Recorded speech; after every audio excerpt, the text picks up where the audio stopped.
Welcome to Mogobe Nuggets of Wisdom podcast. My name is Mompoloki Lerumo Mogobe. Our objective is to enthuse, inspire, energize, and empower entrepreneurs and entrepreneurs of all stripes here in BW and beyond. We do so by inviting these entrepreneurs into our makeshift studio. Sometimes we call them to the restaurant, sometimes we go to our studio, and we ask them to share their experiential knowledge, their experiences and their expertise, and we ask them as many questions as we can, aimed at empowering you also as a viewer.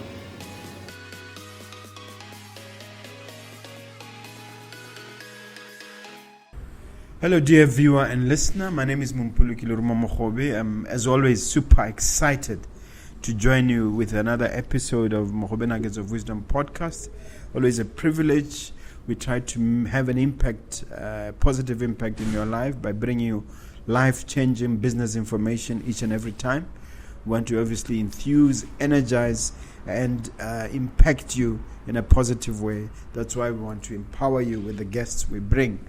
But for us to be able to do that, we need favors from you as well. As always, it would be really beneficial to the show if you could just strike that subscribe button so that we can be able to interact and reach out to more viewers. So do me that little favor.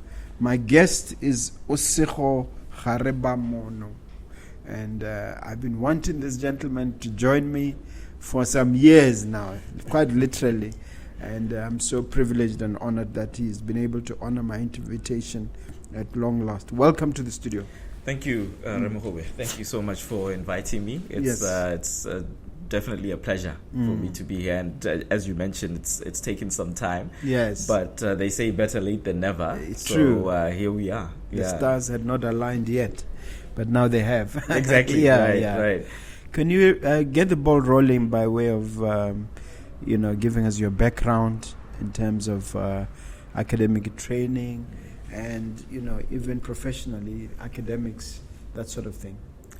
Right. I'm an attorney. So off the bat, I'm a lawyer by training. I did LLB at UB, Madikolo, as we call it, or Ubasco, as we called it. Yes. And spent I'm also from there. Exactly, right. I mean, that's for LLB and for lawyers in Botswana, that's really the home. That's where we come from. And so I did 5 years of the program there. I'm also I also hold a certificate in telecommunications, what they call TPRM, from the University of Witwatersrand, or WITS as it's colloquially known.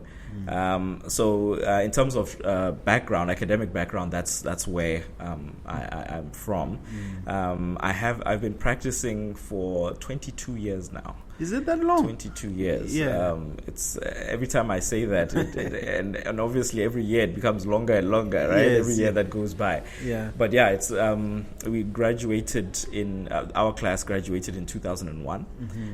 So I graduated with the likes of Tiamo Rantau, with believe it or not, Lusika Siboni, Indie Letsola Tebe, the new registrar of the industrial court, Re Tefabohosi.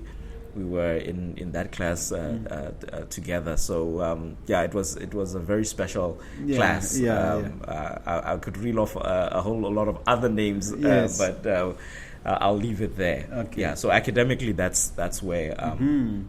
And which area of law have you been focused upon? Well, mostly civil law, right?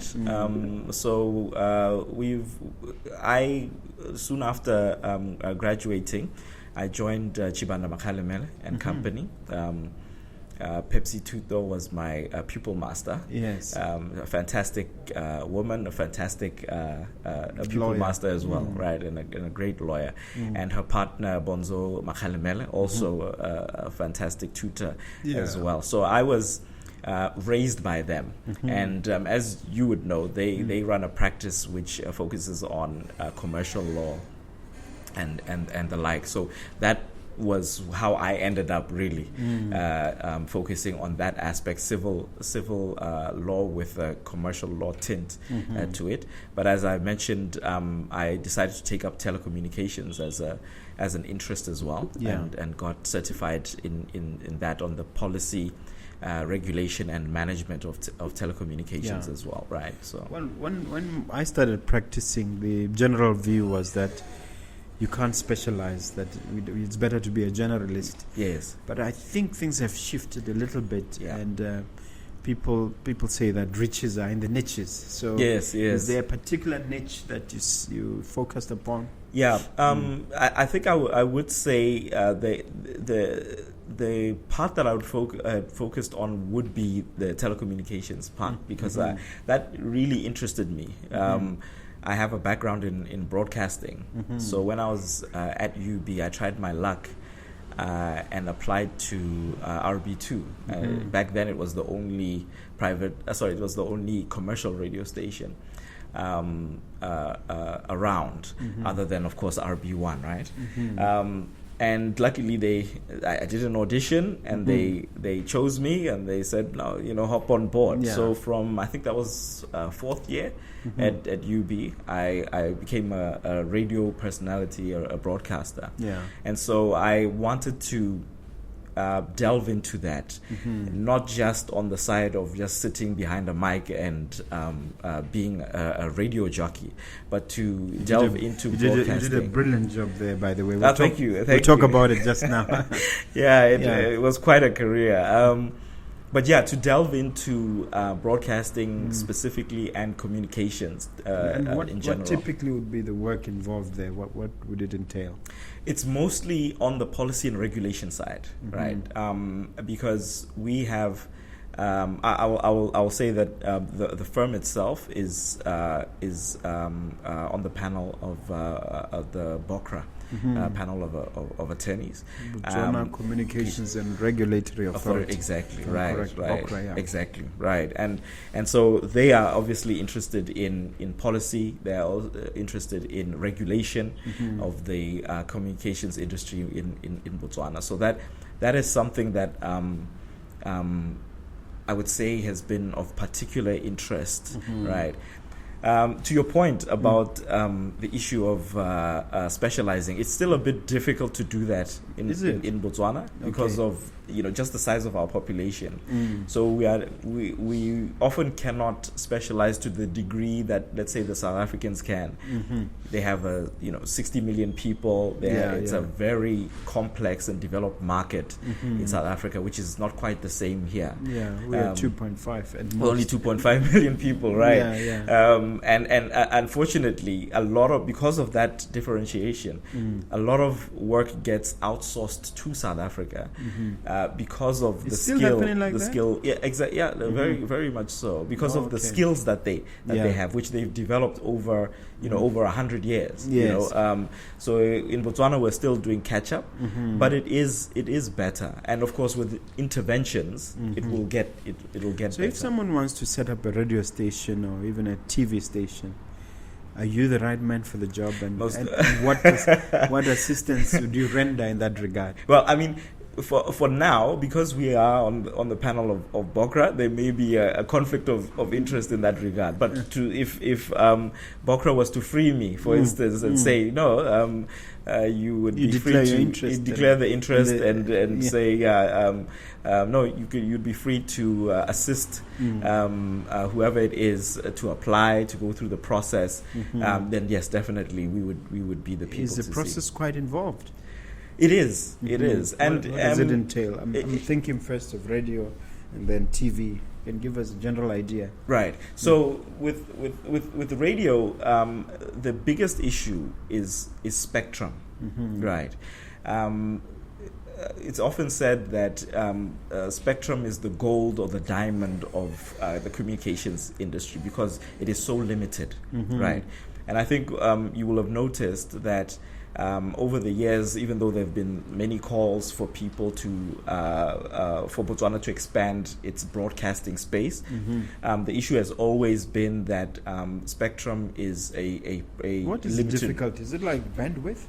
Yes, exactly. It's a limited resource. So every country is given a certain spectrum to work within, right? And they will then the whatever regulatory authorities in that country would then issue out licenses based on the availability of that spectrum. Who allocates that spectrum, and what is the basis for the allocation? Is it population related? You mean in terms of the countries or internationally? Yes. Oh, right. Okay, right. So what happens is that this is delegated or given to nations by the international body that takes care of that. And of course, so then you are now allocated it within each and every country, and each and every country will have to license service providers, whether it's broadcasters or radio or television within that spectrum. But spectrum is also used for many other industries in the country. So it's not just television or radio. It will also be used by the national security services, for instance, the police, the DIS, the BDF. They also have a part in that. Does that mean there can only be a finite number of radio stations, a limited number at any given time? At any given time. Is there a specific number? No, not necessarily. But you would have to work within the limited resources that you have when it comes to spectrum. Yeah. So for instance, when you look at the development of radio and television, you would think, looking at Botswana, that it has been very slow. Yeah. And part of the reason why it has been slow is because of the allocation of spectrum, right? It's also it's a factor in many different countries. South Africa is also grappling with it as well. But the interesting thing about things like spectrum is that as the technology develops, it helps to make the spectrum more efficient, if I can put it that way, right? Yeah, masts and all kinds of things all over the country. Has anything improved? Because for me, this was in the zeros, around 08, 09. Yes. I mean, it's still... look, the capital expenditure is very high, and it's not just with radio; it's also with telecommunications. People talk about competition, and they say, look, if you have more telecom providers, you would have more competition, and that will drive down costs and things like that. But often the capital expenditure is so high and that is including the setting up of masts and things like that, that it acts as a barrier of entry for a lot of people to come in. So it is still quite a capital intensive project for you to set up a radio station, for you to set up a phone company, a telecommunications company in Botswana. How deep your pockets must be? Do you have an idea? That's asking too much. Not a specific idea, but I know that it's very expensive, right?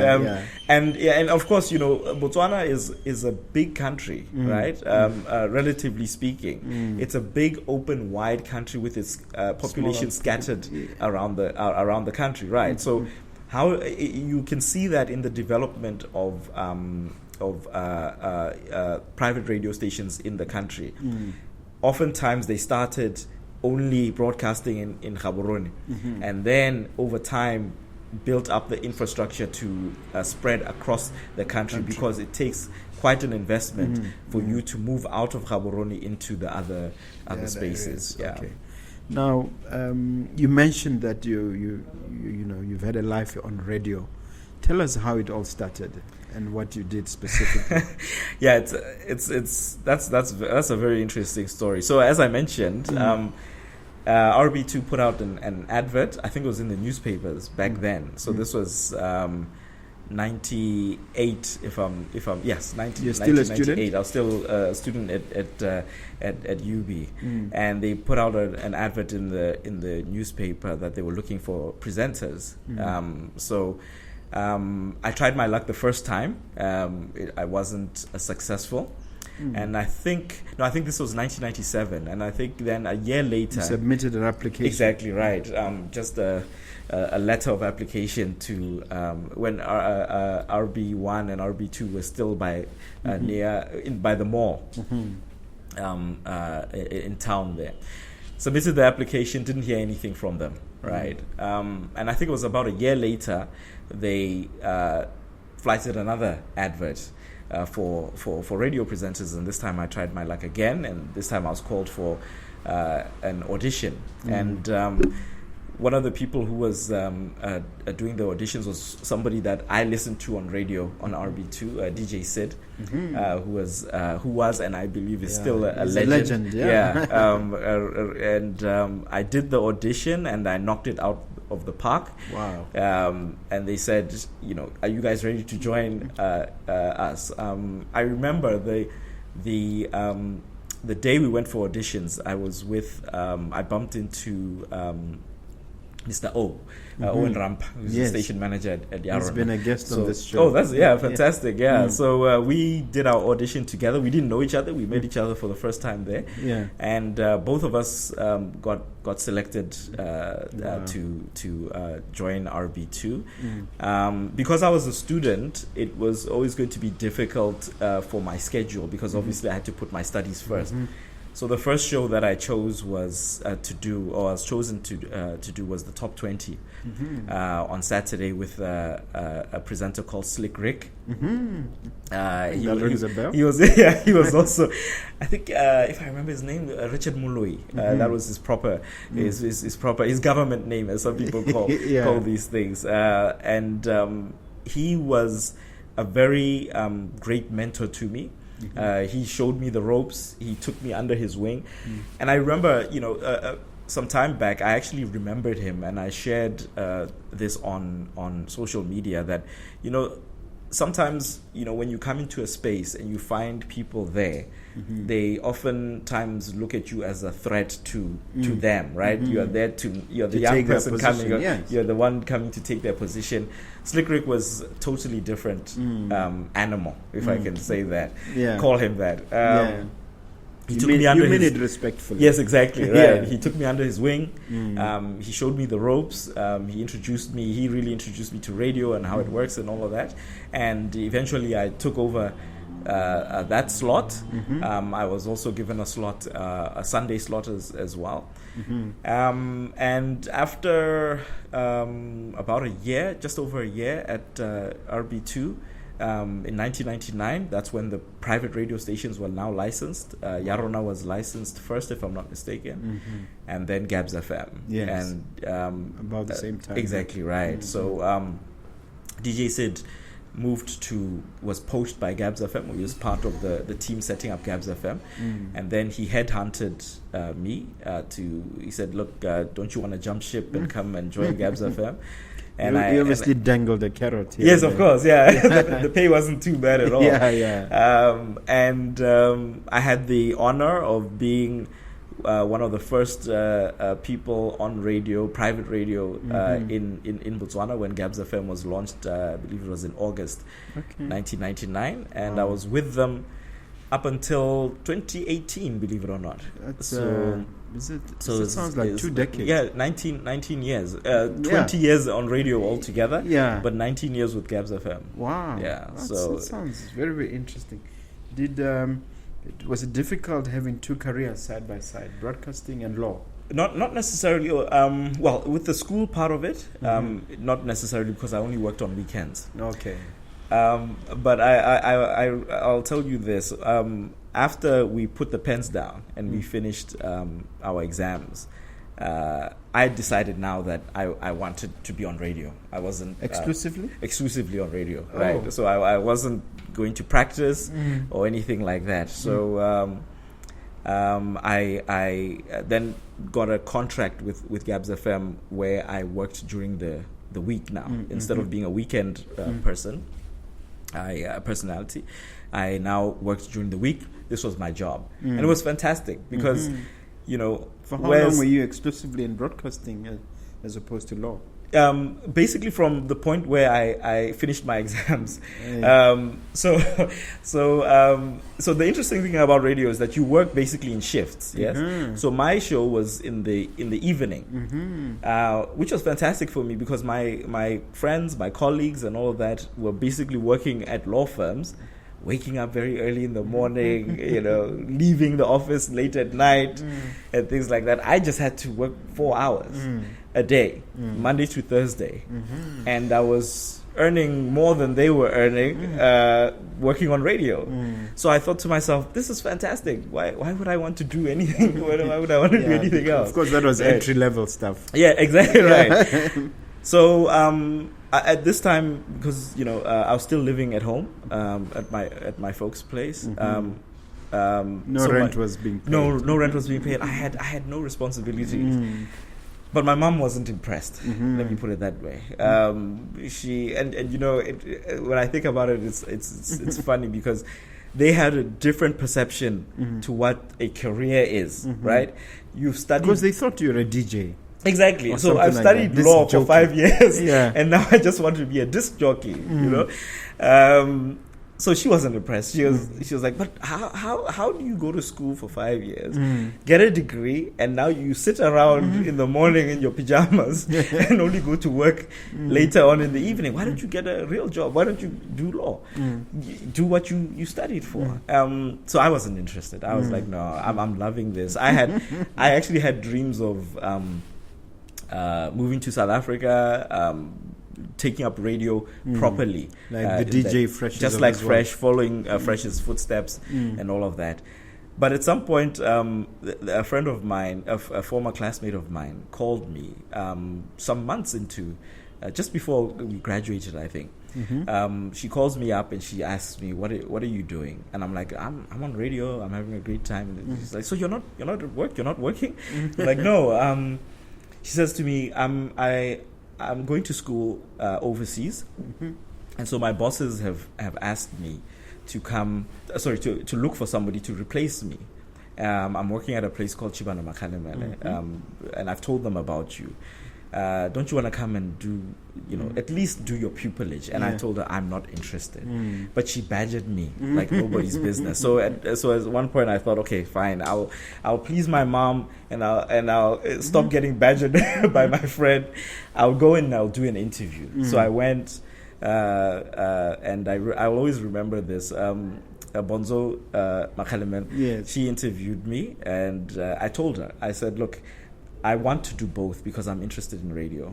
That's where I want my life to be. So can we find a way to make this work? Right. So initially when I said to her, I'm on radio, she's like, I hope you're not that loose boy character. Listen, if you remember, loose boy was quite a character. I hope you're not that loose boy character. I'm like, no. I'm at a different radio station. I'm at gabs.fm. But I want to do both. I don't want to leave this one. So the idea for me was just do pupillage, and when you finish pupillage, concentrate on your radio career. At least get pupillage out of the way. Yeah. And here I am, 22 years later. It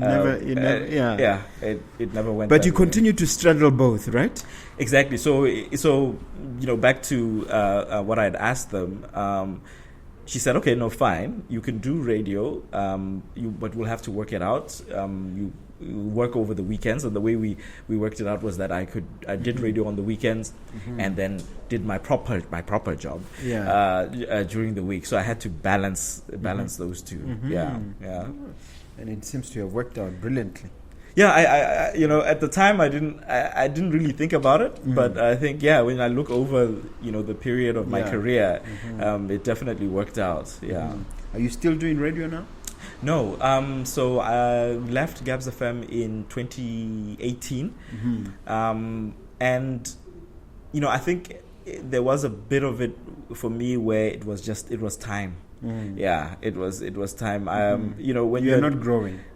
Yes, so sometimes and exactly you feel as if you're not growing, and then you exactly. Yeah. But it was also working weekends is also quite, as much as it was fun to be on radio, it can also be quite stressful because it takes away. There was actually a time where I was working Saturdays and Sundays, so you just don't get anything done, on the weekend. And usually the weekend is the time for the family. It's a time to get things, your personal issues done, etc., etc. So that balancing act at some point I felt like I'm not having fun. Managed to stretch anymore. it for almost 20 years. It's remarkable. It was great to be honest. All right.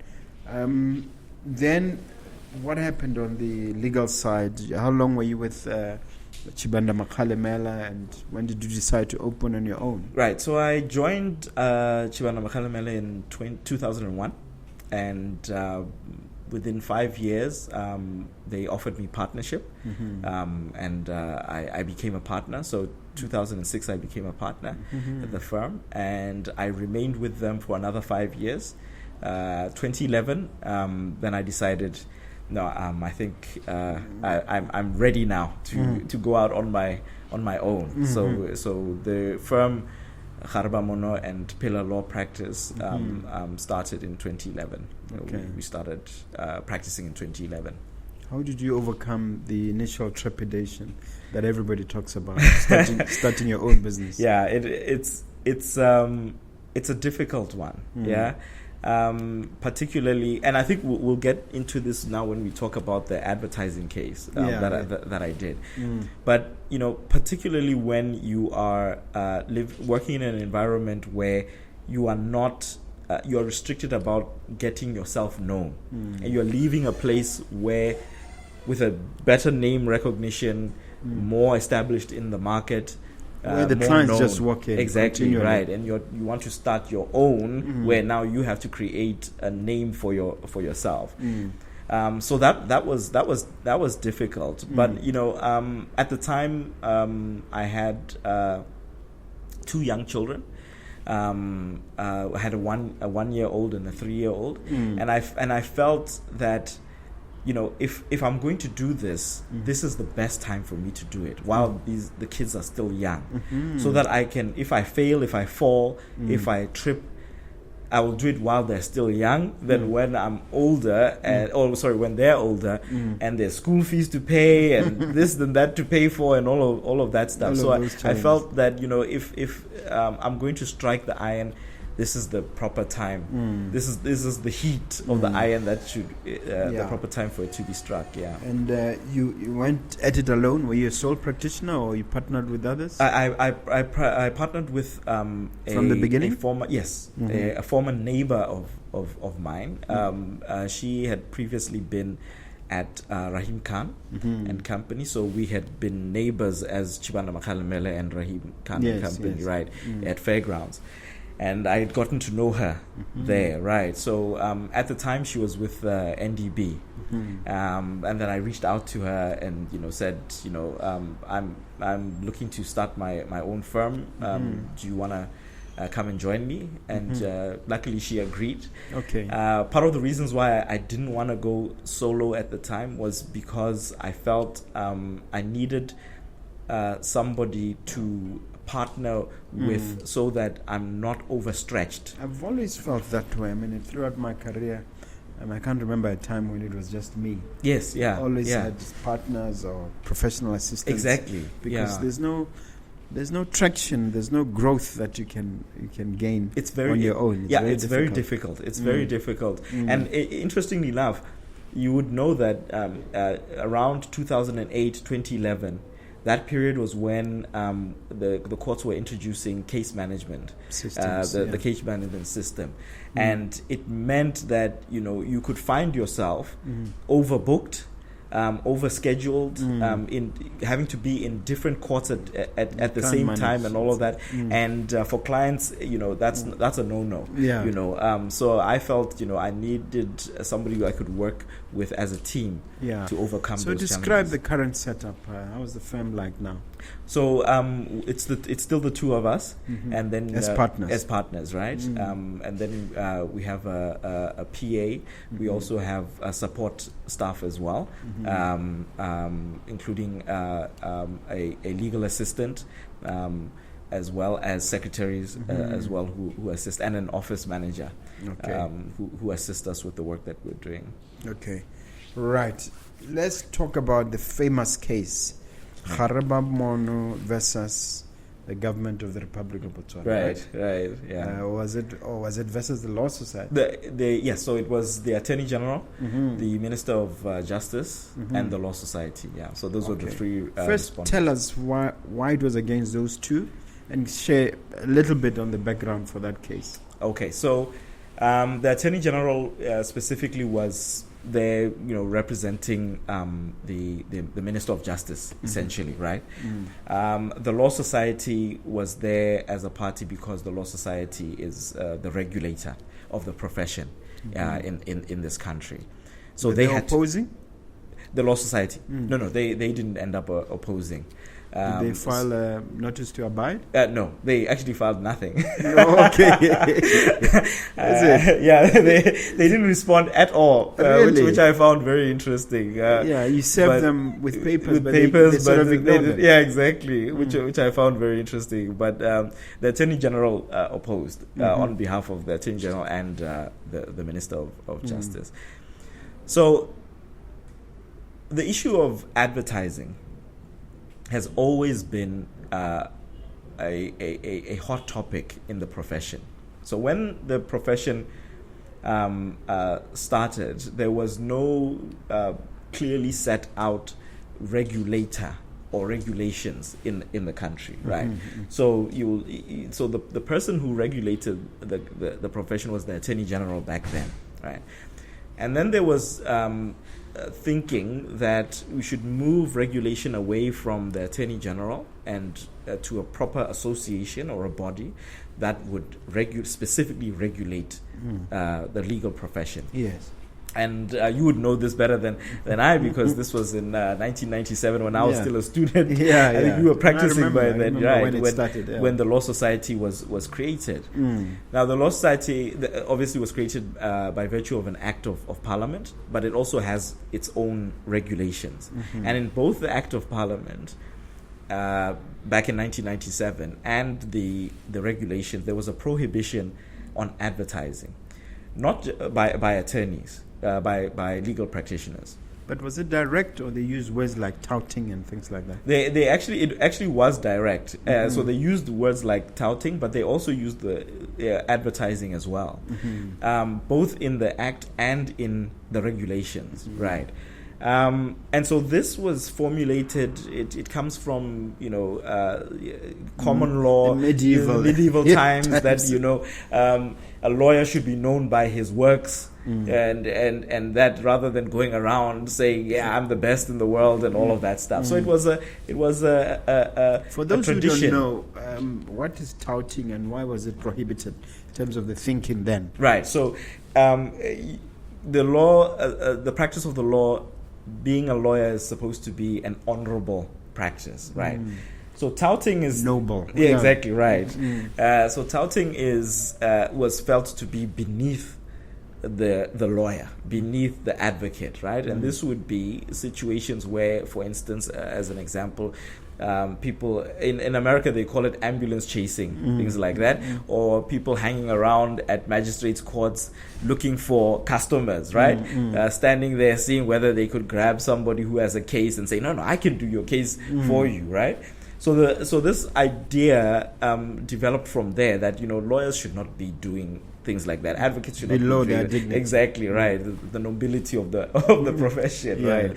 So some of these traditions came from that, and held over. I mean, it was actually the common law position that a legal practitioner shouldn't advertise was now incorporated into the law by virtue of the Legal Practitioners Act. Now that was in 1997, and maybe it worked then, maybe it was fine then. Believe but me, everybody was complaining about that, right? Because certain firms were seen with their cars written their names. Exactly, right. And nobody was saying anything. Right. And sometimes when you you write on your letterhead your name too big, somebody complains. Exactly, complained about that. So it was, right. it was just an uncomfortable situation. Exactly. So it as you're basically pointing out, even though it was encapsulated in the law and in the regulations, it continued to be a hot topic, a topic of debate almost at every AGM. We would talk about it, we would discuss it, say, when I joined the profession in 2001, I found the issue there, and every year it was an issue. But it seemed as if the legal profession was divided 50-50 on it. I think part of the reason was the approach. Like how do we get this done? And I think for a lot of people, they thought that the best way to resolve this issue was through amendment of the act. But as the years went by, it wasn't just this issue. There were so many other issues where people felt, look, the act was now getting old. There were developments in the profession that were not being captured in legislation. And so a lot of people thought, well, we'll just add advertising as one of those things that, and touting and all of that, as one of those things that we will amend with along with the act. But every year went by and nothing was being done. There was a lot of resistance also from the Attorney General's chambers to developing our act, which was, we actually got to the point where other professions had more updated acts than we did, and we are the lawyers, right? So, the Health Professionals Council Act was updated. You got the Real Estate Act coming into place. The accountants and the auditors had a brand spanking new act, and all of that. The architects, all of those. And yet we were still operating with an act from 1997. And in fact, we are still operating in 2023 with an act from 1997, because even though the Legal Practitioners Act has been passed by Parliament, it hasn't commenced, which means that we are still... The Minister is yet to publish the commencement date. Of the date of the act. So maybe they're still working on regulations as well. Is exactly right. So we got to a point now. This was in 2017 when I started thinking about this, where I thought, this is now becoming ridiculous. You are talking about vehicles with stickers on, right? Yeah. That was how it was back in the late 90s and the early 2000s. But now, in 2017, we're talking about social media. Everything had changed. The internet, everything was now changing. And now legal practitioners were finding themselves in a situation where every other professional was allowed to advertise, but we aren't for some reason, archaic reason, as you pointed out, for a tradition that was set in like the but on that medieval point, times. Was it a case of the Attorney General being resistant, or it was just they were just being lethargic or docile, or, if you like, supine? So from our interactions with the Law Society at then, right? Particularly the Council of the Law Society and at AGMs, the issue would be that, for instance, we actually came up with a layman's draft. It's ironic that, lawyers would call their draft a layman's draft, but we came up with a layman's draft. I think there was a time when Pax was instructed asked to do that. There were came up with something. Yeah, there were a number of efforts at that. I believe Justice Dingake was involved also at some point in there. There was João Salbani was also involved as well. Those acts were given to those drafts were given to the Attorney General. No response was given. So it just wasn't clear what the problem was. And yet time was moving, technology was moving, the society was moving. Yes. And so when I thought about it, and just to add on, it wasn't just advertising. There's a section in the same provision which said that you could not even tender for work. So a lawyer, a legal practitioner, was barred from tendering for work. And as you know, because of the the changes in public procurement, and even just generally in corporate governance, a lot of public entities and private entities were now moving to tendering for work. Banks have been doing that for quite some time. Exactly, right. And And so essentially what lawyers were doing in responding to tenders was illegal in terms of the Legal Practitioners Act. And I thought, this is ridiculous. So it's not just an issue of advertising. This is an example of how ridiculous it was. The government itself was moving the public procurement process into the era of public tendering and all of that, right? With the setting up of the PPADB, which is now the PRA, and all of the processes under that. So what was happening now was that the government itself was setting up the public procurement structure and saying to government-owned entities, SOEs, the government itself, this is how you should procure work. It should be done through a tendering process. And then at the same time, an act of parliament was saying that, no, but you lawyers, you cannot respond to these tenders, which for me was... And the prohibition was explicit. It was explicit, right? Yeah. Which to me was just absolutely ridiculous. So I sat down and I thought about it, and I at some point I said, look, we're getting nowhere with this process of trying to convince the Attorney General to adopt our layman's draft. How can I attack this problem and free lawyers from these chains, right? Yes. So I hit upon this idea that if this is a profession, you've gone to school, you've attained your degree or your qualifications, and this is how you put food on the table, and the government is restricting how you express yourself so that you can put food on the table, is this not a restriction of your freedom of expression?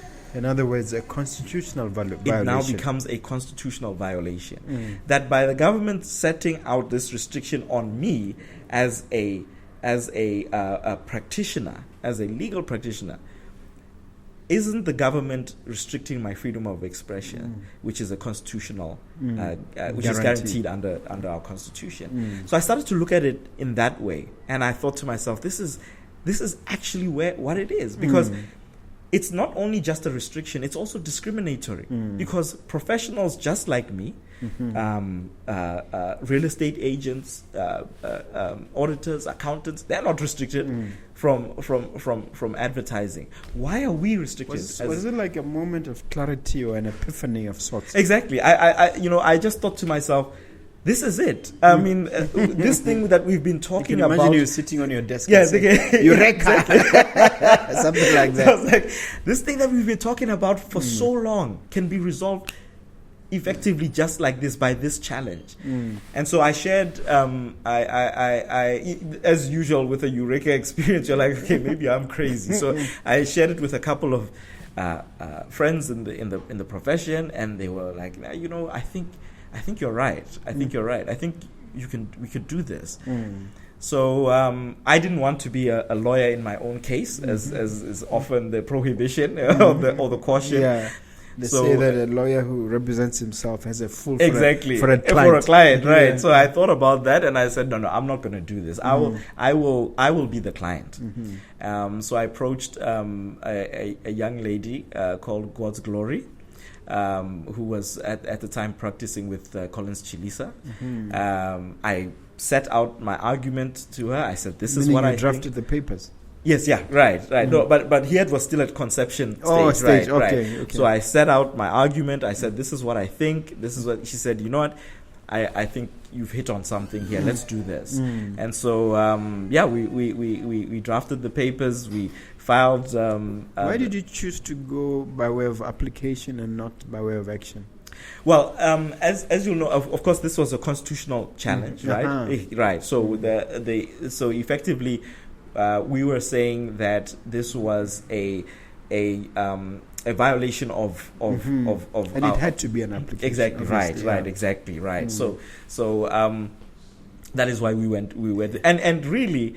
You will know. I mean, obviously, this is Americans call this inside baseball, right? Where with action proceedings, you're looking about arguing about evidence and things like that. Yeah. Here, the evidence was action assumes clear. that there are disputes of fact. fact. Disputes of fact. Here, there are no disputes of fact. So we filed our application. as I mentioned, we served all the parties, and I was particularly interested in seeing what the Attorney General, how they would respond. I'd hoped that they wouldn't oppose, right? Because it seems very clear that this is a violation, and on what basis are you really opposing, right? But they did. They filed a notice of they opposition and an affidavit. And they filed an affidavit. What was in it? So it was interesting. When you have a case, you often one thing that you are taught or you learn as you practice is that you need to think about not just your case, but what the other side is going to say, right? And prepare for that, right? You have to be the lawyer for the other side as well, right? Indeed. So I sat down, I thought about this, and I thought, but on what are they going to say? Honestly, I could not fathom what they were going to say to oppose this, other than to say, let's keep things as they are. And effectively, that was what the response was. They didn't buy the argument that the legislation is effectively denying the lawyers their ability to receive sustenance from their profession.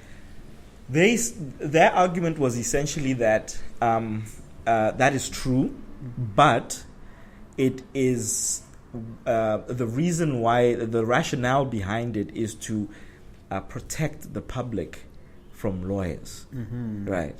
So being a lawyer is a very interesting thing, because we are probably the only profession where the people tend to feel the need, or you really have to protect yourself from these people, and it comes from an idea that somehow we are devious, somehow we are tricksters, and all of that. Unfortunately, a few bad apples have given credibility to their thinking. But the irony of it all is that there are bad apples in every profession. Yes. There are bad doctors, there are bad nurses, there are bad auditors. I used to say to people, after the and I hope my auditor friends don't kill me for this. I'll protect you. After we had the Enrons of this world, WorldCom, we had the great financial crisis of 2008, and all of that. None of those were caused by lawyers, right? None of those world-shattering events were caused by any lawyer. It was accountants, it was auditors and all of that stuff. You had state capture in South Africa. We had big names in auditing who were implicated, big names in advertising and marketing who were implicated. None of them were lawyers, right? But for some reason, the legal profession gets heaped with this thing that the bad apples basically represent the rest of us, right? So that argument unfortunately, right? So that argument by the Attorney General sort of pinned that, right? It gave sustenance to that there's something inherently evil and devious about legal practitioners, that the public needs to be protected from them, including through issues like advertising. So how do you counter that argument? Well, basically where's the evidence, right? Where's the evidence that there's something inherently malicious about lawyers? And that was one of the judge's questions, right? So the judge, was it in front of a three? No. This was Justice Garebamono on her own. Yes. Okay. And because I thought if it's constitutional, you bring in. Yes, it can be, but that is usually at the discretion of the Chief Justice to decide. So, for instance, Dow, the Dow case was done by a single judge at the High Court, right? Yes. And there've been many others where it's been single judge. The ARV case, and so it's not automatic. It's not automatic, Maybe it's at the behest of the applicants or the parties. Yeah, I think they could motivate the CJ to do that, but effectively it's the CJ who decides, right? And the court asked that question: that is there something inherently wrong, malicious about lawyers, that your starting point is there, rather than saying we are professionals just like any other professionals. There are those that do wrong. There are those that, in fact, the vast majority of them don't do wrong. So why should they be inhibited because of the bad apples? And the other argument that, but isn't that what the law society is for, right? That is what a regulator is for. So it would be up to the regulator, rather than putting a complete ban on this, allow it and say to the regulator, regulate it. Was the absence of the law society in the litigation perceived or interpreted to mean that they agree with your stance? I suspect so, because obviously they didn't file anything. But if you look at the history of this discussion at the law society, attorneys, legal practitioners have always pushed to being pro-advertising, right? To getting rid of these types of prohibitions. And so obviously the law society in that sense was hamstrung, because it could not, as the regulator with the law as it stands, it could not say, no, we support this, because they are required to implement the law as it is, right? And not say what they would want to happen in terms of so the if legal. you were to summarize, what was the court's findings and what was the judgment? Well, firstly, the main number of the judgment, and which I think is the crucial part of it, is that it was a violation of my freedom of expression. And that, I think, is a beautiful thing, because it doesn't just work for me, it doesn't just work for lawyers. This is an argument that can be used in different scenarios as well. So for you to say that, for the court to come out and say that, look, this is somebody who needs to run their business. Their business is their profession. And of course, we don't set up companies and things like that. The business is you. It's you right? Personally, It is that close. It affects you right to the bone. For you to put this prohibition in place is a violation of this person's freedom of expression, and has no rational. And of course, right? There are restrictions on every right that we have, right? But the issue is, are those restrictions rational? Do they make sense? Do they serve a purpose? And so the court essentially found that this restriction does not serve any purpose. The Attorney General was unable to find a purpose for it. And of course, in fact, it is a retrogressive position, because and this goes back to what I was talking about earlier, and one of the arguments that we made in the case, when young, new or fresh entrants come into the profession, how are they supposed to let people know who they are in this world of social media? I must tell you that personally, I ululated and jumped up and down when I read that. And I did call you at the time. This is so beautiful. Because it changed everything.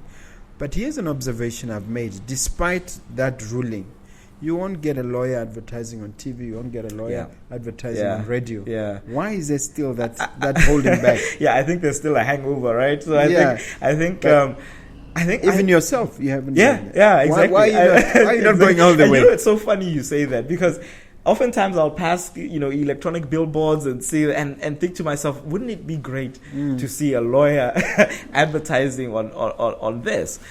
Because it's allowed now. It's allowed now. Yeah. Well, one of the issues is that the law society has been behind in setting out clear regulations on how you should do, right? So the ball was taken and put in the law society's court to say, now that this is going to be allowed, you need to set out regulations on Has the law society that. done that? What I understand is that... No, you should know, because you're the chairman. Yes, I'm the chairman now. I guess I have to take responsibility for it. But remember, this was back in 2018. So what was decided back then was that there should be clear regulations, and the law society started on that process.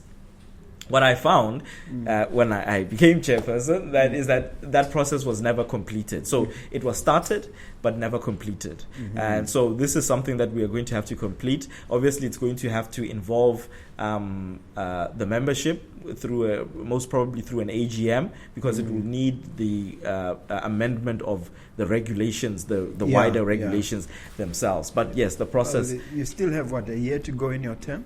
A lot more than that. Eh? Oh, I've actually been chairman for only 7 months now. Oh, so you still have a long way to so go. Yeah, so so this is definitely on the table. Yes. All right. Before I move on to your chairmanship, let me ask you this: did you keep your fingers crossed for 6 weeks, hoping that to see were you not spending that? Were you uncomfortable for those 6 weeks? Yeah. The period within which the AG had had to appeal. I was. But I to this day I really don't know why the AG opposed it. Sometimes I think we hanker over old things when new things have come around. And the irony of all of this was that these are customs that we've adopted from South Africa. We adopted them from England, UK, right? And they've abandoned those long ago, right? So when we were doing the research for this, we realized that in the UK they had debates about this, but finally in the 80s they got rid of the prohibition. In South Africa, same thing. 1994, when they gained freedom, these were some of the things that were changed along with those things. Now we here in Botswana were still stuck with this. So the arguments that the Attorney General was making were really archaic arguments, right? That really did not sit with the modern world that we live in. And the judgment speaks to that, to say that look, we are now in the world of social media and all of that stuff. It's actually happening. It's not as if in 2018 when I brought the case, advertising wasn't happening. It was happening. And effectively cars have been embezzled. Exactly. Everywhere. Effectively what the Law Society was doing was looking the other way by not taking action against these things. And the point that I made in my submissions was that it is unfair to put people in this type of position for something that is as archaic as this, where even on the tendering issue, lawyers are not able to tender, but we are tendering. We're breaking the law, and so in my papers I said I don't want to break the law, right? I want to get rid of this and make sure that so the 6 weeks passed, and luckily they passed without incident. So I've been harassing the AG over why they opposed, but I'll give them their props for not appealing. I'll say that they did a good job on that one, because you never know. Right. All right. You are now currently the chairman of the Law Society of the Republic of Botswana. Can you tell us how you achieved such a lofty position, and how you got there? Okay. It's actually not as lofty to me. Exactly. So, and I think we're going to get into this a little bit later. But one thing that I learned during my time at Chibana Makhalemela was the issue of service. Not just service in terms of the wider society, but service in your profession as well. And so I remember, I think it was the first year that I was there, Pepsi Matuto organized for us as PAs to go and assist at the registry in Lobatse. Of course, back then, the Lobatse High Court was the only high court, right? So we were attached to the registry at Lobatse, registering cases so that we could help to push the backlog of cases getting registered. And of course, for me as a young lawyer, I thought to myself, but why am I doing this? Why am I being made to do this, right? Yeah. But it was later, it dawned on me that was a way of giving back, right? It's not about making money. It's not about also the fact that they were short. Exactly, right. They were short-staffed, as we know, in many government departments, including the administration of justice. and it's a way of assisting. So we sat there for, I think it was a month, helping to register, summonses as they came in, or originating processes and all that stuff. The other side of it was we got to know the people at the registry. And that, so years later, I still knew those people. And so when I came, they would say hi to me. You create those relationships, right? So there's always something good about service, about giving back, right? So that planted a seed in me. And so I've always tried to assist the Law Society whenever they needed that assistance. So I've sat on committees of the Law Society. The first one was the Young Lawyers Forum. I sat on the Young Lawyers Forum. I sat on the Rules Committee of the Law Society. I was appointed to the ad hoc committee on the appointment of judges. So I was part of the team that created the position paper that informed our decision as the Law Society to take on, you remember there was the Mutumisi case. It was a big case. Exactly, right. It was a huge case. Right. And that came out of, our position paper on the appointment of judges and how judges should be appointed. So I've always lent a hand to the Law Society, right? So you took on the government and won. We took on the government and won. So you got used to that. Exactly. So there were times when people would now come to me and say, okay, but you've been doing this on the outside, committee member, ad hoc committee member, this and that. Why don't you get into council? And I was like, no, I'm happy to do things the way I'm doing them right now, right? Where I can pick and choose and say, okay, no, here I can help out, I can assist and all that. And then, of course, my wife, who was my partner at the time, we worked together. As one of the best lawyers I've ever worked with. Yes. I chose well. Yes, you did. You did. Yeah, you did. She, you'll remember when she was with you, she was also a council member. Yes. She stood for elections and encouraged her to, became and she was a council member for 6 years. So I saw all that and I was like, no, I don't think I want that type of politicking and all of that stuff. I'll stay on the outside. So there've been a number of times when people have encouraged me to stand. But last year, they went around me. So they went and decided to talk to my wife instead. Yeah. And they came to that agreement. My friends came to the agreement that I should stand with her. Right, exactly. So I was given this as a fait accompli that Mr. You are standing. It's a form of betrayal that we approve of. So finally last year I was convinced to stand. That's basically how it happened. I then said, okay, fine, I will stand for the position as a council member. What did you find to be the biggest challenges, at least the ones that you're able to share on this platform? Okay, I think. For the Law Society, yes. I think the Law Society, and I think people don't often recognize this, is very young. Like we said, 1997 was when the Law Society came into existence, which makes it 26 years. Now if you compare it to law societies in Zimbabwe, in Zambia, in South Africa, in Namibia, we are a very young society, right? In South Africa we're talking about societies that have been around for over 200 years. This is the beginning of their legal profession in South Africa. In Zimbabwe, I'm sure it's even around that time, 100 years. So obviously, as a young society, it grapples with making its presence felt, right?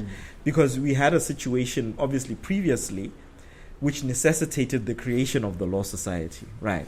So maybe there were ways that things were done which were not right and all of that, but it became custom. And so breaking that custom has been very important for the Law Society. It's been a very important job of that the Law Society has had to do. And I think, to create a new custom, a new way of doing things, the Law Society has done that well, but it continues to be a challenge because we're dealing with a young body, right? As always, with regulatory professions, it's the resourcing, the staffing, and all of that. Yeah, regulatory bodies. Exactly right, right. The Law Society is the I don't know why, but for some reason, and I think it goes back to this issue that for some reason legal practitioners are set aside from other people, right? Or other professions. Every other profession gets a subvention, gets support from government. The Law Society does not. The Law Society does not receive any resourcing Why are we from treated government. as though we're an unwanted stepchild? Exactly. I think that was the phrase that I was looking for. I don't know. Maybe you can answer that question. But that in 1997, why were these sort of things? Normally, in my experience, you can never get a straight answer. You can get just the reality. Exactly right. Yeah. Right. Maybe some court action is required. Yes. Well, I can say this, that we are looking at that at this very moment. Yeah. Because even with government, our government members, the members of the profession, the members of the Law Society who work for government, they are exempted from having to pay subscriptions. Whereas, and yet they get the full benefits. Exactly right. And so obviously that is discriminatory. Yeah. Whereas in other professions, the accountants, all of that stuff, they have, the government pays the subscriptions for their members. Looks like there's a good case in the works there. It is, right, right. So we are definitely looking at that. Yeah. We should have a clear answer on how we are proceeding with this. You have somebody doing the research. Yes, exactly, right. Because again, this is another issue that we've talked about and talked about, but nothing has been done. When Mr. Sebego was here, he alluded to the fact that during his time, he was concerned that lawyers were being victimized and targeted for this by the Law Society itself. Is that still? Is there still a hangover of that, or that's no longer a problem?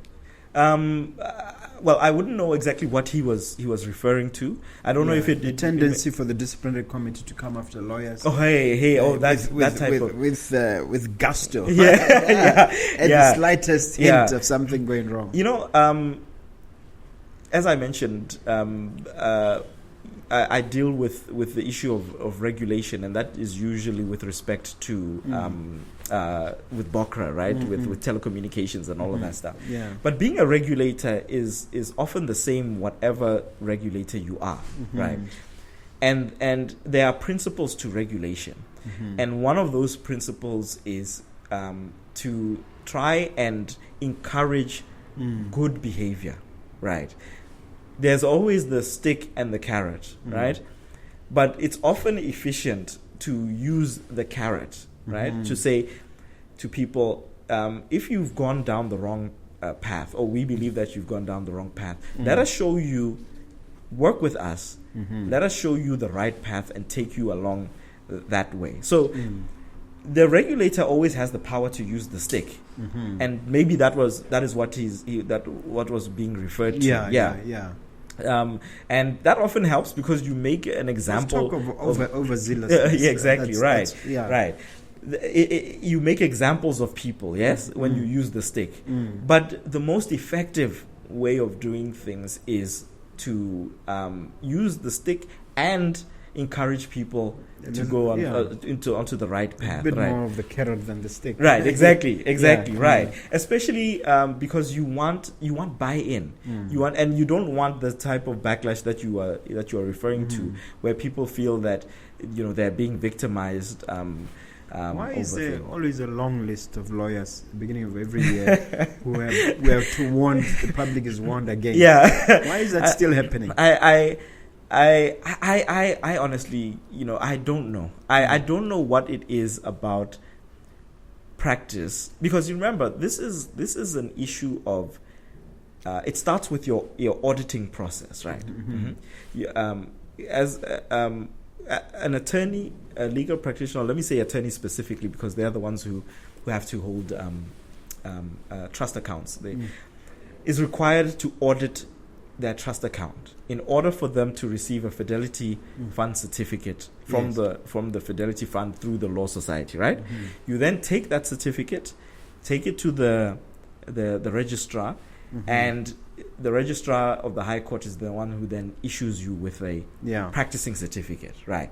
So that list is a list of attorneys who have not complied with those provisions. Remember, your practicing certificate is valid for only 1 year. I know, but you'd think by now they would get the hang of it. Exactly. That's stop being in that. Exactly. That's what I don't understand, because. So I also think it's a hangover of the past, where there was a very laissez-faire attitude towards that, where you could just get your practicing certificate at any time, right? But because of issues with trust account issues and the lack of auditing, and the fact that as a matter of law, your practicing certificate is valid from January to December. If you are in this January the following year and you don't have a practicing certificate, it has expired in December, you are literally practicing unlawfully. Exactly. So the law society, this issue came about because the membership itself raised the issue that, if we are allowing people to get their practicing certificates anytime during the year, we're actually breaking the law.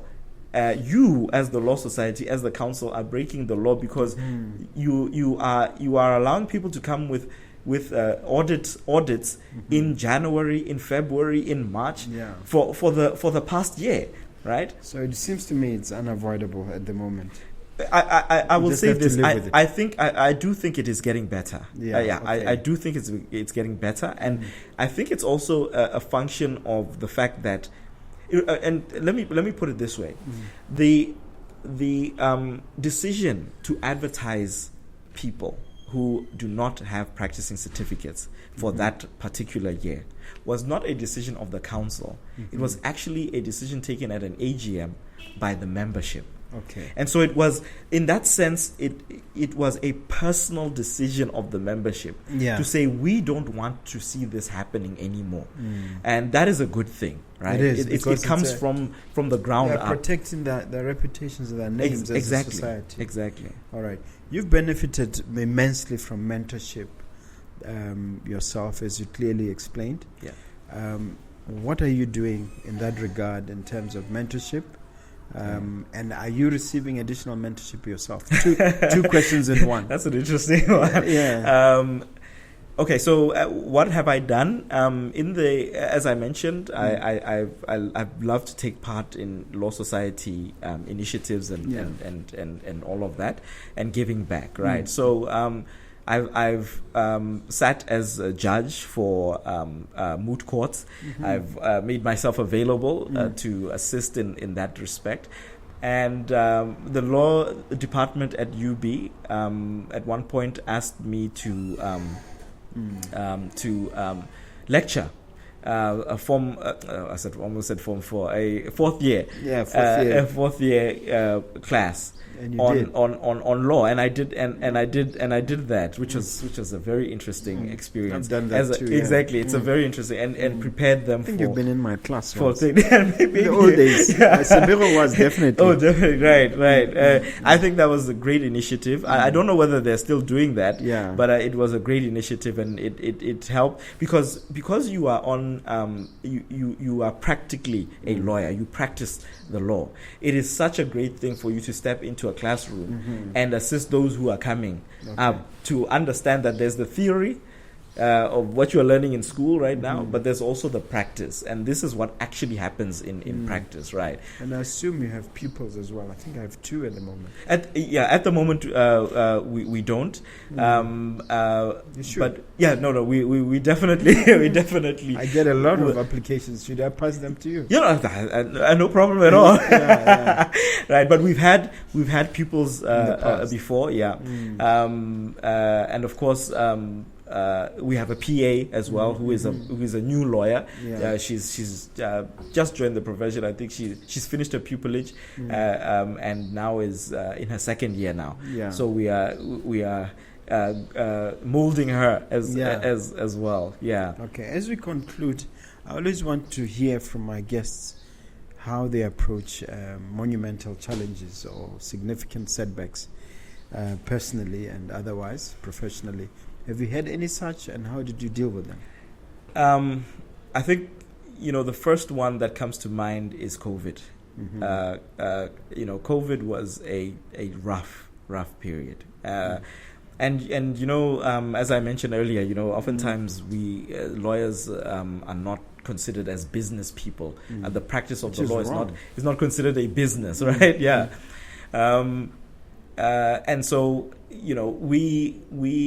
it is a business. It's a business on that side, but it's also the business in the fact that we hire people, our support staff, our employees, right, are the people that I think it's an archaic concept to think of it. Very much so. And I thought your case has dealt a death blow to that. I hope so. I hope so. But it's interesting because we're not necessarily, and this may not just be for lawyers only. It may be for other professionals as well. We're not necessarily considered small businesses in the same way that a Simausu or a supermarket, a small supermarket, neighborhood supermarket, where a general dealer would be considered. When people think about small businesses, those are the types of entities they think about. They don't think about the dentist. They don't think about the GP. They don't think about the attorney. That these are small businesses as well, and they need support because they support the employment situation in the country. We in any of these, you asked how big our firm is and all of that stuff. The lawyers are the ones in the minority, right? And in any of these businesses or these practices, you will find the same thing. The lawyers are the ones, the support staff are the ones in the majority. Every month when we pay them salaries, we are helping. Exactly, right. We are helping to sustain not just them, but their dependent families as well. So, when things like COVID hit, when recessions hit, and, law firms have to retrench and all of that stuff, those numbers, it's not just the big corporations that retrench and those numbers make up the numbers of the unemployed. It is these small practices who retrench and those numbers add up. So for us, COVID was a very tough time. It was a very tough time, and I even think that the after effects of did you have to COVID, let some people go? Luckily, no. Luckily, so we had saved money. We had a saving account, a fund for emergencies and things like. We didn't think that COVID would be the emergency, right? But that came in handy when this issue happened. We also tapped into the support fund from only for a month and a half. From exactly right. Yeah, it didn't last. It didn't last that long, right? So luckily for us, we didn't have to let anybody go. We didn't have to reduce salaries. All our employees were paid on time every month. So we managed. But remember that it's often because you now, the business owner, have to take the sacrifice, right? You have to take the pay cut. You have to. Time is not on our side. Right, I just want to ask you a question, a legacy question. Tata, I want to say, open up and say, look at yourself as a brand. Right. And 10, 20 years down the line, how do you want to be perceived, and what kind of law firm or individual do you hope to to become? Yeah. Oftentimes as you get older, you think about these things, right? And of course, as you have children, you also think about these things. Yes. That how do you want to be perceived? And I've always held on to the notion that particularly with the profession that we're in, your integrity is something that is number one. Particularly in the legal profession. We've just spoken about the fact that we often have to deal with the premise that there's something devious about us, right? And so we have to go out and show that we are people of integrity, honorable people, right? And so if there is anything any legacy that I would like to leave as a brand, as a person, is that throughout my life I've done my work, I've engaged with people, I've practiced with integrity, and that will be what people remember about. But can we see a large firm with maybe 20 partners? I branches all over the country. I don't know. Is that part of the future? I don't know if that works in Botswana.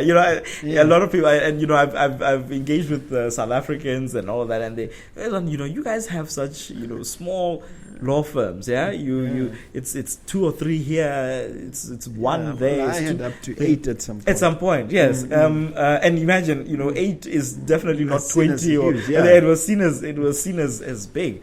For some reason, we are not able to. I think Parks took it as far as 18 at some point. At some point, yeah, and their heyday. We're not able to scale up to that level. I don't know. Maybe we should get rid of that thinking. There has to be. I think there has to be. And we talked about this before we went on air. That partnerships and creating those value chains is so important for business. Yeah. Is it possible in the legal profession, like the way they're able to do it in auditing and those types of professions? I don't know. It seems very difficult for us to go beyond 3 or 4 I think you partners. just have to be prepared to be imaginative and think big. If I hadn't diverted my attention to entrepreneurship, I think I would have taken the numbers higher. That would have been absolutely fantastic, because then we would have been able to learn from you. Exactly. How do you do this? Yeah. Do you have a question for me, sir, as we conclude our conversation? Oh no, interesting one. Okay. The vision. The vision. Where did it come from? I think in this country, one of the things that we lack are visionaries, people who see things beyond what is there now, and can execute the vision. In other words, continue on that path even though you stumble or you fall or whatever, and say that is where I need to be. How did you come to that as a boy from Kanye? As a catapult boy. Exactly. I think it developed in time. I had a big case involving the Law Society once, which shook things up a bit, and I had to consider alternative income streams. Right. So that really helped. Oh, wow. It's where you have a disaster that really boosts you. That's what happened. And then, of course, every cloud has a silver lining type of thing. Absolutely, yeah. But of course, when I got deeper into personal development, continual reading, what I call avid reading. That's when I could see myself and some of the people I was reading about. People like Boramakhang. He wrote a very powerful book. And I could see a cattle post boy or a village boy could do The Magic of Perseverance. That book really it's helped. a great book. And other authors, as I saw what they do, and then when I discovered that the only thing that limits us normally is our thinking. So once I got rid of that limited thinking, then the sky itself is not even the limit. Because even now, my view and what I tell my guys is that, guys, we're just getting started. This is just the beginning. This is just the beginning. We're going to, 5 years down the line, it should be seeing a completely different setup. Exactly. Look at somebody like Mr. Jamali when he was still mentoring me. If you look at his asset base, then and now, there's no comparison. Yeah, there's it's no a totally comparison. different business. Right. So that is the attitude that you need to have. Yeah. An attitude of continual growth. Yeah. So I would say that coupled with also my religious faith, Yeah. because I'm a man of faith. I mean, here and there, but it kind of puts me back on track. On track, yeah. All right. I hope I've answered. It was a great answer, actually. Yeah. All right. I want you to leave the viewer there with some uplifting message as we conclude our discussion. Oh, wow. I think it goes back to what we were talking about earlier, that having a vision is an important thing, particularly for our country. Our founders had a great vision for this country. And I think, in a way, as a people, we have lost our way. We've lost that ability to dream and think that it is possible in Botswana. And yet, the interesting thing is that when Botswana go out into the world, they are often the movers and shakers in other places, in other countries. And so I think that the important thing in your life is to have a vision of where it is that you want to see yourself, see your family, and see the society in general. And if we have that vision for this country can go places. So let's have that vision. Let's serve this country, and we will see a greater Botswana in the years to come. All right.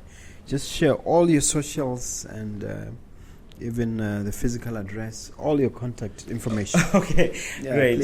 So in terms of the law firm, we are situated in phase 2, but you can Google us. We have a Google website, Garebamono and Pillar Law Practice.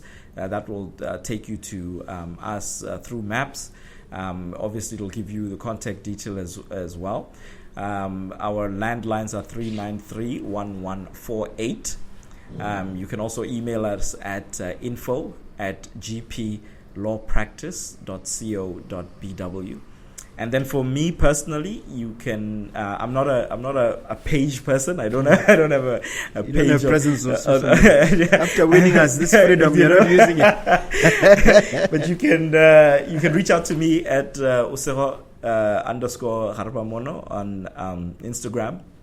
I'm also there on Facebook at Osego Garebamono. So you can reach out to me there. Thank you very much. Thank you so much. It's been fantastic. It's been fantastic.